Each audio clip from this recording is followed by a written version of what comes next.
सारे पुराने चरित्र को उजागर करते हुए फिर एक बार कांग्रेस की गतिविधियों ने देश को यह बता दिया है कि हमको देश से ज्यादा सत्ता प्यारी है, और वह भी सत्ता हमारे परिवार के लिए।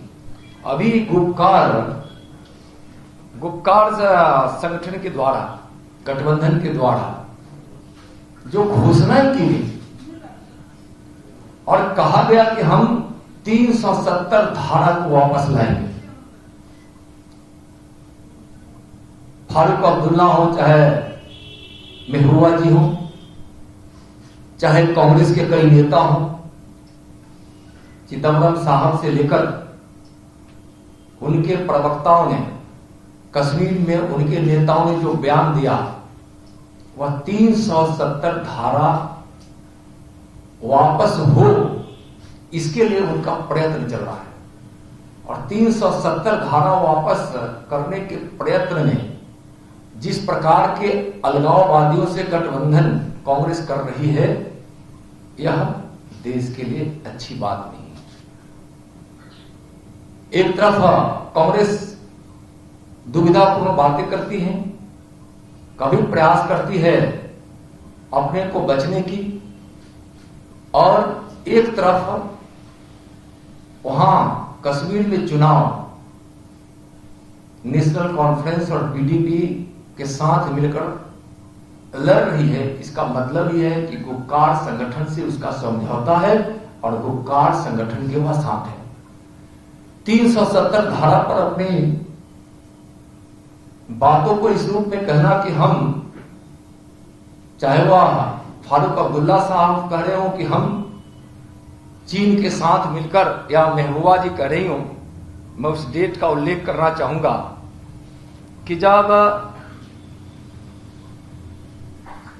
मीडिया और इलेक्ट्रॉनिक चैनलों को जब वह साक्षात्कार दे रहे थे, तो उन्होंने कहा कि हम 370 चीन के साथ मिलकर ले आएंगे।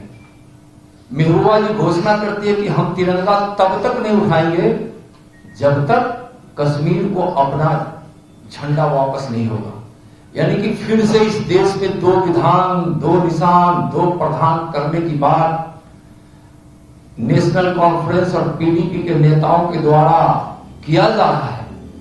और उस गुपकार गठबंधन में कांग्रेस का सम्मिलित होना, कहीं कोई संदेह नहीं है। अब एक साथ मिलकर चुनाव लड़े और कहे कि हम अलग हैं, तो इस दोहरी चरित्र, कांग्रेस की चरित्र को यह देश स्पष्ट रूप से जान रही है। नरेंद्र मोदी जी की सरकार है। फारूक अब्दुल्ला जी हो, महबूबा हो जी हो, कांग्रेस के नेता हो, चिदंबरम जी हो, चाहे राहुल जी का अनेकों प्रकार की वह घोषणाएं हो, जो कहीं ना कहीं से किसी न किसी रूप में अलगाववादी का समर्थन कर रहा हो, या नरेंद्र मोदी जी की सरकार है।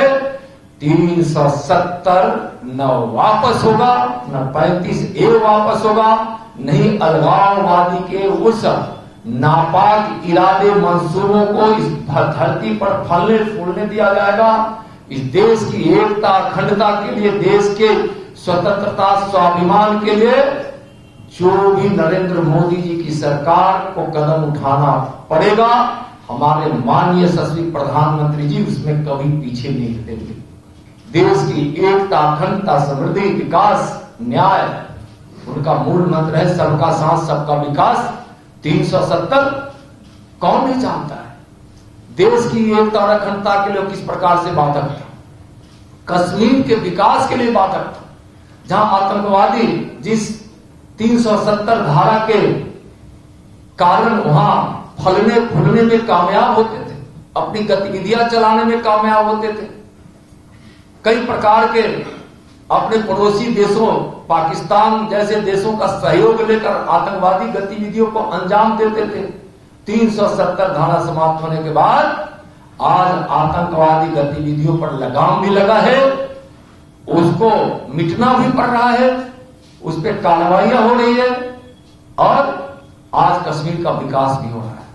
कश्मीर की वह भूमि जो स्वर्ग है, जन्नत है, जहां नौजवानों के हाथ में कश्मीर के, चाहे अब्दुल्लाओं का राज हो, चाहे वह मुफ्ती का राज हो, चाहे वह उस प्रकार के गठबंधन को सपोर्ट करने वाली कांग्रेस का समर्थन हो, हमेशा आतंकवादी गतिविधियों के कारण कश्मीर की गलियों में जहां खून के निशान दिखाई पड़ते थे, आज वहां संविधान के 370 धारा जब माननीय नरेंद्र मोदी जी, माननीय यशस्वी प्रधानमंत्री के नेतृत्व में समाप्त हो गया है, 35 ये समाप्त हो गया है, तो जिस गलियों में खून के निशान होते थे वहां कश्मीर की सुंदरताओं की सौंध सुगंध महकती है। उस स्वर्ग सा कश्मीर में अब अलगाववादी ताकतें चाहे जितनी कोशिश कर ले, उनकी मंसूबे पूरे नहीं होंगे। और कांग्रेस का वह एक तरफ चुनाव लड़ना, मुफ्ती मोहम्मद साहब ने तो स्पष्ट रूप से कहा था कि कांग्रेस हमारे साथ है, कांग्रेस चुनाव लड़ रही है। तो आखिर कांग्रेस से हम जानना चाहते हैं कि 370 धारा वापस लाने वाले गुपकार संगठन की घोषणाओं पर उसकी सोच क्या है। वही घोषणा 370 धारा वापस होगा, कांग्रेस के नेताओं का घोषणा हो रहा है, कांग्रेस की घोषणा हो रही है, वही पीडीपी का और नेशनल कॉन्फ्रेंस का हो रहा है, वही अलगाववादी ताकतों का हो रहा है, चीन और पाकिस्तान से सहयोग लेकर वापस करने की बात हो रही है। तो क्या राहुल गांधी जो हमेशा चीन और पाकिस्तान के सुर में सुर मिलाते थे, कांग्रेस सुर का सुर मिलाती थी, क्या उस सुर का वह संदेश नहीं है? कांग्रेस से आप स्पष्ट करें। और इस प्रकार के गुपकार संगठन के साथ उसके जो समझौते हैं वो इस देश के लिए क्या संदेश है और क्या कांग्रेस की सोच है, इसको कांग्रेस को स्पष्ट करना चाहिए। यह देश 130 करोड़ देशवासियों का देश, जिसके समर्थन से नरेंद्र मोदी जी ने हर देश के हित में जो जरूरत होता है उस कदमों को उठाने का काम किए हैं। आज भी उन देशवासियों के साथ हमारे नरेंद्र मोदी जी के नेतृत्व में अलगाववादी ताकतों का कुछ नहीं चलेगा। न 370 धारा वापस होगा, न कांग्रेस चाहे जितना 370 धारा का जो अलगाववादी ताकतें वापस लाने की बात कर रही है, उसको मैं इसलिए कई बार कह रहा हूं कि उसके उस रवैये से देश दुखी है और इस प्रकार की अलगाववादियों का साथ कांग्रेस दे रही है। इस पर उसके अपने विचार स्पष्ट करने चाहिए। आज मैं राहुल गांधी से और कांग्रेस से जानना चाहता हूं। आज यह उनसे मेरा सवाल है।